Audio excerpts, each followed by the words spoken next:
Alors voilà, on est avec l'équipe du film Dealer. Alors tout d'abord, merci beaucoup d'avoir accepté notre invitation pour en savoir un Merci, peu. merci Florent.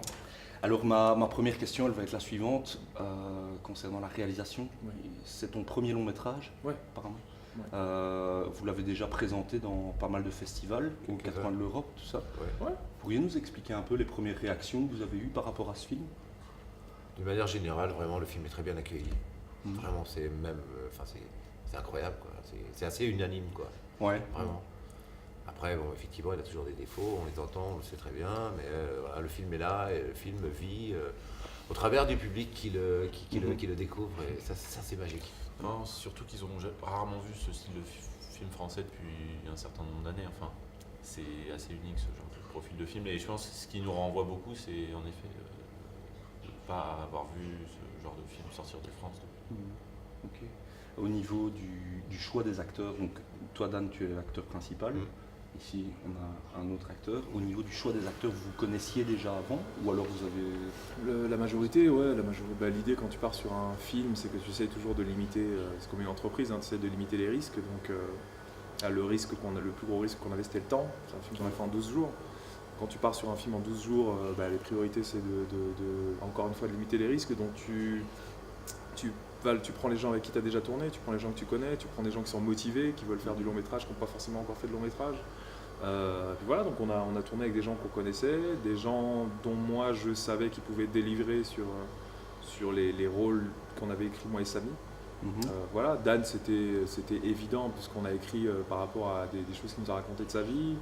Que moi, si je suis parti dans ce long métrage avec lui, c'était évidemment parce que je savais ce que je voulais exploiter de lui et ce qui allait être intéressant, donc ça c'était évident. Et puis après, oui, les trois premiers rôles et les autres rôles comme Destin ici présent, c'est des gens soit qu'on connaissait déjà, soit qui nous ont été recommandés, soit que Dan connaissait, qui m'a conseillé, etc. Et ça a été une joyeuse bande de drill. On est parti s'amuser sur 12 jours, quoi. On a fait les fous. Justement, j'aimerais bien qu'on développe, si vous voulez bien, l'histoire de la vie de Dan, parce que quand j'ai vu le film hier, éventuellement, je suppose que la comparaison vous a déjà été donnée. On pense au Pusher de Nicolas Winding Refn. Ouais. Mais donc, on voit que vous vous êtes inspiré aussi de David Dan. Est-ce que C'est lui qui s'est inspiré de David Dan quand il a fait Pusher. Ouais, je peux en parler après, rentrer dans les détails, ce serait Peut-être beaucoup. pas. Mais effectivement, il y a une vingtaine d'années, je suis passé par un chemin un peu chaotique, quoi. Enfin, ma vie, c'était un petit peu spécial. J'ai fait 40 métiers, 40 conneries, quoi. Donc effectivement, j'ai fait un peu de deal il y a une vingtaine d'années. On s'est inspiré de pas mal d'histoires de mon vécu pour le scénario du film. Et après, ça a été aussi romancé par Samy et Jean-Luc, qui sont co-auteurs du script, quoi. Ok. Et le rapport qu'il y a entre Dan et sa fille dans le film, parce que c'est quand même une pierre angulaire du film, c'est ce autour de quoi tout tourne quasiment. C'est aussi tiré de ta vie. Non, c'est une stratégie, je pense. Non, scénario. l'idée c'était, c'est comme dans tout bon scénario, tout scénario, c'est quand t'as plus ton personnage est sombre, plus ton personnage est... Parce que la particularité du personnage de Dan, mais nous on l'a compris après que le film soit sorti, c'est assez bizarre, c'est que la majorité des gens nous disaient c'est la première fois qu'on voit un méchant aussi cool, quoi. Et pour nous on l'a pas écrit en méchant, tu vois, donc c'était assez bizarre d'avoir ce retour-là, et en même temps on s'est dit c'est marrant parce que oui, on l'a pas écrit comme ça, mais on s'est dit on va faire un héros mais noir, quoi, très sombre. Et en même temps quand tu as un personnage sombre comme ça, il faut une part de lumière, et la part de lumière c'était sa fille, quoi. Hormis sa passion, puisqu'il avait une passion pour la pâtisserie qu'il veut assouvir, il veut partir, mais c'était important, tout comme dans tout bon film où tu as une histoire d'amour, d'avoir une histoire d'amour, mais plutôt paternelle, quoi. C'est vrai qu'il y a vraiment une antithèse entre le rapport de Dan à sa vie et le rapport de Dan à sa fille. Ouais. Donc il y a vraiment... C'est important, ça marche dans...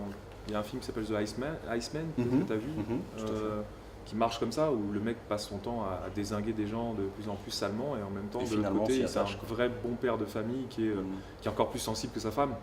Et tu te dis, mais c'est particulier, ça marche toujours bien, et c'est les antithèses des histoires, et c'est comme ça que marche le drame de toute façon, de manière générale, quand tu écris, d'avoir des personnages intéressants. Et justement, au niveau de l'écriture, ça c'est un des premiers trucs qui m'a vraiment frappé dans le film, c'est les dialogues. Ça, il va falloir que vous nous en parliez, parce qu'on dirait vraiment que c'est hérité de Audiard, donc il y a vraiment un... Enfin, pour moi, c'était super fouillé, tout ça. Vous avez vraiment axé l'écriture du film sur cet aspect-là, ou alors c'est venu comme ça? Pour nous, c'est les fondamentaux du cinéma, c'est-à-dire que c'est aussi le cinéma qu'on aime, que ça soit justement, tu mentionnais Audiard, mais aussi toute la tradition du cinéma français jusqu'à Audiard, parce qu'on a eu Janson, on a eu Pascal Jardin, il y a eu des grands dialoguistes dans le cinéma français, mais aussi aux États-Unis avec le nouvel Hollywood, où on a des dialogues aussi qui sont très ciselés, même si on n'est pas du tout dans les mêmes images, quoi, enfin dans les métaphores. Mais ça fait partie de moi et Jean-Luc, je pense que c'est le cinéma qu'on aime, donc c'est des dialogues qui sont très écrits, mais où il y a une certaine musicalité, mais il ne faut pas non plus qu'on sente que ça soit écrit, c'est-à-dire que c'est du naturel, mais du naturel de cinéma, quoi. Plus tu écris, plus tu as cette sensation de naturel dans le film. Après, Audiard, évidemment, c'est une référence, mais en tout cas, nous, on n'a jamais essayé de refaire du Audiard, c'est-à-dire de s'inspirer, de refaire les dialogues que lui écrivait. On a essayé vraiment de trouver une musicalité d'aujourd'hui, contemporaine, même dans la syntaxe, si tu regardes vraiment la syntaxe. Il y a un vocabulaire qui est très, qui est contemporsain, mais en même temps, enfin, je ne vais peut-être pas parler de poésie, mais pourquoi pas en fait, finalement. Pour moi, c'est de l'art oral, donc c'est de la poésie. Ça reste de la poétique au sens même étymologique du mot, de création. Donc c'est vraiment, pour moi, à partir du moment où c'est du langage parlé, on est dans la poésie de toute façon. Okay. Et pour en revenir justement donc à ces dialogues, plus on va dire la descente aux enfers de Dan qui tout au long du film est de plus en plus rapide et de plus en plus brutal, tout ça, ça donne un rythme vraiment intense au film, c'est une tension complètement palpable qui traverse le film de bout en bout. Vous avez dit que vous avez fait le film en 12 jours. Pour l'écrire, on a mis 12 jours aussi. 12 jours. Non, c'était très rapide. 12 jours, c'est uniquement le processus de réalisation. Oui. Ouais, c'est la production. Ok. Non, on l'a écrit combien? Un mois la V1, ça a été 3 semaines. Enfin, quand tu m'as envoyé les trucs que toi t'avais là.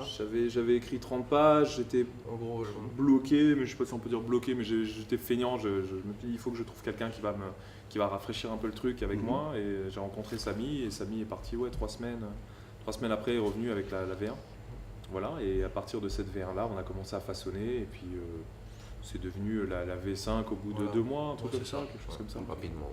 Assez rapidement. Ouais.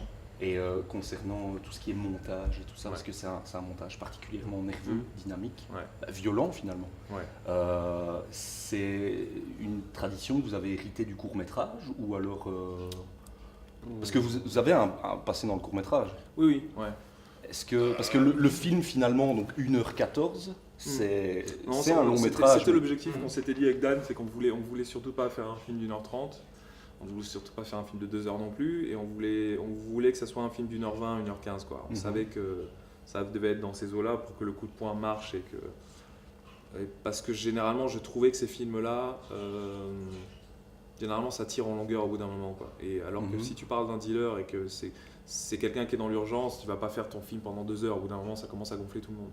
Donc, et c'était une histoire simple, ça a toujours été moi mon leitmotiv, c'est faire une histoire simple avec des personnages habités, plutôt que d'essayer de faire le contraire, de faire des histoires compliquées avec des personnages que tu n'as pas envie de suivre. Parce que ma vision du cinéma, quand je sors d'un bon film, j'ai envie d'être ces mecs-là, ou d'être avec eux, ou d'être parmi eux. Et quand tu commences Dealer par exemple, le fait que tu sois de dos par rapport à ta Dan et Salem qui marchent, et t'es de dos par rapport à eux, tu as l'impression de les suivre, pour moi c'est ça le cinéma. C'est de se dire, tu vas avec ces mecs-là et tu vas rentrer dans leur monde et tu vas aller avec eux. C'est une plongée C'est une plongée là-dedans. Et c'est pas non plus innocent que la majorité des gens qui regardent Dealer pendant les 10 premières minutes sont complètement largués, parce que c'est la critique qu'on a eue à chaque fois, et je l'assume complètement, c'était de dire quand tu commences le film, tu es directement dedans. Et t'es pas dans une introduction qui dure longtemps, on va dire alors Dan il a tel âge, il est marié, il a tel... Non, tu rentres avec eux, il va pas t'expliquer, il t'explique un peu par la voix off des éléments de sa vie, mais tu rentres directement dedans. Et tu rentres dans cette énergie, au bout d'un moment quand tu as passé le filtre des 5 premières minutes, 10 premières minutes, que tu as passé le palier, tu te dis ah, je commence à rentrer dans le film, je commence à comprendre, et après généralement, on l'a vu dans toutes les projections qu'on a eues, au bout de 15-20 minutes, les gens se taisent, tu les entends plus. Ils sont dedans. Après, tu as toujours la scène que tu dois connaître où toutes les filles font ça. Oui. Voilà. Mais généralement, c'est ça. Au bout de 10-15 minutes, les gens sont dedans et après, tu es emporté, quoi. Et c'était l'idée du film, c'est que faire un film dans l'urgence, il faut que ça soit, qu'on ait ce sentiment d'urgence et pas faire un film de 2 heures, on s'emmerde. Ok.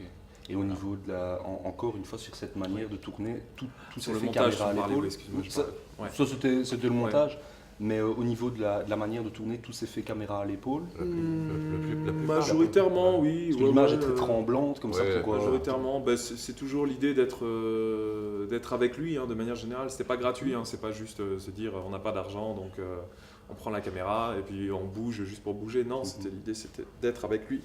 Et plus le film avance, plus ça devient nerveux, effectivement. Mhm. Voilà. Est-ce que, en plus de raconter un peu des aspects de ta vie, Dan, est-ce qu'il y a une sorte de message que vous avez voulu faire passer Oui, bien sûr. au travers du film? Genre, avant Ouais, tout, bah, c'est que la drogue, c'est pas bien, quoi. Oui, Alors, bah, ça, déjà. je suppose que ouais, c'est le message principal. Maintenant, c'est vrai que ma question était Cinéma un peu... Tu C'est payes. vrai, Non, bien mais sûr. ça veut dire que Mais- de toute façon, tu payes à un moment ou à un Ouais. autre. Tu Bon, payes bah, la facture à C'est un une moment. histoire ou de à un autre. rédemption, dis-leur. Il y a C'est un mec il y a ça. qui court après ses rêves et il y a un dicton comme ça en anglais qui dit, je serai incapable de le redire en anglais, mais qui dit fais attention à ce que tu veux en fait. Mhm. C'est fais attention à ce que tu demandes. Il y a beaucoup de gens qui demandent, qui veulent des rêves, qui courent après leurs rêves, etc. Mais est-ce que tu es prêt à assumer le prix de tes rêves quoi. Mhm. Et dis-leur, c'est ça, c'est un moment, est-ce que tu es prêt à assumer le fait que tu veux aller en Australie, te barrer de tout ça et en même temps avoir ta fille à côté? Qu'est-ce que tu vas en faire? Mhm. C'est pour ça que sa fille lui demande à la fin où on va et il dit bah loin. Et je vais pas forcément me donner une destination pour aller quelque part. Exactement. C'est juste que je peux aller partout, mais avec toi. Ok. Voilà. C'est ça le vrai message de dealer, c'est jusqu'où tu es prêt à aller et jusqu'où tu es prêt à payer ce que tu veux en fait. Et il Et- comprend à la fin que peut-être que son rêve c'était peut-être pas forcément ce qu'il avait vu et peut-être que le plus important c'est peut-être sa fille, par Mm. exemple.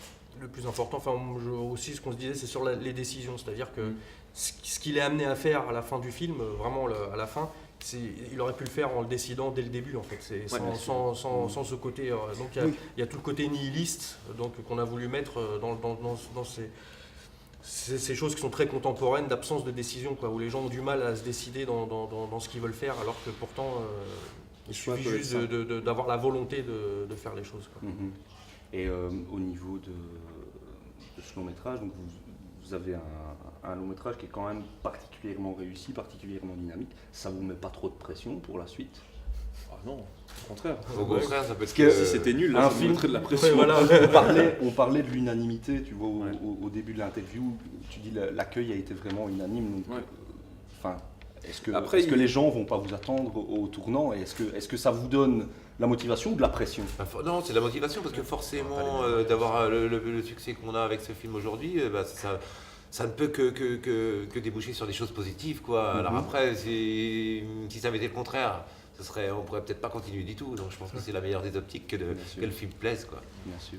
Donc, l'important, c'est de pas être aveugle. On connaît les défauts du film. Tu vois, moi, en tant que réalisateur, je connais les défauts du film. On pourra toujours me dire c'est le chef-d'œuvre de quoi que ce soit. Je sais très bien là où ça pêche. Mhm. Mais le plus important quand tu fais un film, au final, c'est l'accueil du public. Parce que le public, il saura, même s'il aime pas, il saura pas vraiment forcément pourquoi il a pas aimé. Il va juste te dire j'aime pas.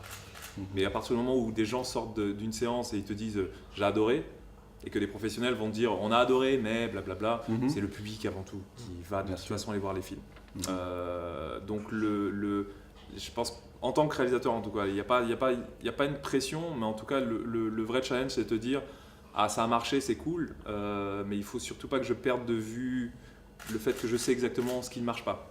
Tu vois ce que je veux dire? Il ne faut Ouais. pas s'aveugler dans le côté c'est génial, tout marche et donc le prochain va déchirer, ça sera génial. Non, c'est juste d'être fidèle à ta vision, Mhm. fidèle à ce que tu fais, tu sais où ça marche et où ça marche pas et tu essaies de le corriger pour la prochaine fois et de faire toujours mieux, toujours mieux, toujours mieux, toujours mieux. Ok. Voilà, enfin, c'est ma vision à moi en tout cas. Et dernier mot sur le tournage, au niveau des conditions de tournage que vous avez eues.